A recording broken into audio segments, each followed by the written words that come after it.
সরিয়ে দেওয়া হলো তাজুলকে নতুন চিফ প্রসিকিউটর আমিনুল ইসলাম। আন্তর্জাতিক অপরাধ ট্রাইব্যুনালে চিফ প্রসিকিউটর হিসেবে আমিনুল ইসলামকে নিয়োগ দিয়েছে সরকার।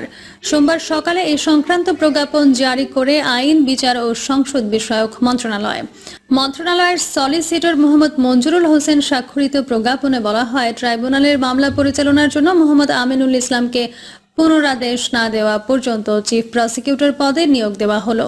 একই সঙ্গে তাজুল ইসলামের নিয়োগ সংক্রান্ত আদেশ বাতিল করা হলো। তিনি 2024 সালের 5 সেপ্টেম্বর তাজুল ইসলামকে অ্যাটর্নি জেনারেলের পদমর্যাদায় চিফ প্রসিকিউটর হিসেবে নিয়োগ দেয় অন্তর্বর্তীকালীন সরকার। পুনর্গঠিত আন্তর্জাতিক অপরাধ ট্রাইব্যুনালে গত 1.5 বছর দায়িত্ব পালন করেন তাজুল ইসলাম। নির্বাচনের আগ পর্যন্ত তাজুল ইসলামের অধীনে 24 জুলাই আগস্টের সংঘটিত মানবতা বিরোধী অপরাধের মামলার 24টি আনুষ্ঠানিক অভিযোগ জমা দেয় প্রসিকিউশন। বর্তমানে এসবের বিচার কাজ চলছে ট্রাইব্যুনাল 1 ও 2-এ। রায় ঘোষণা হয়েছে 3টির। ঘোষিত রায়ে দণ্ডিত 26 জনের মধ্যে ক্ষমতাচ্যুত প্রধানমন্ত্রী শেখ হাসিনার সাবেক স্বরাষ্ট্রমন্ত্রী আসাদুজ্জামান খান কামাল সহ পুলিশের প্রধানরাও রয়েছেন। রায়ের অপেক্ষায় রয়েছে জুলাই গণঅভ্যুত্থানের প্রথম শহীদ আবু সাইদ হত্যা সহ 2টি মামলা।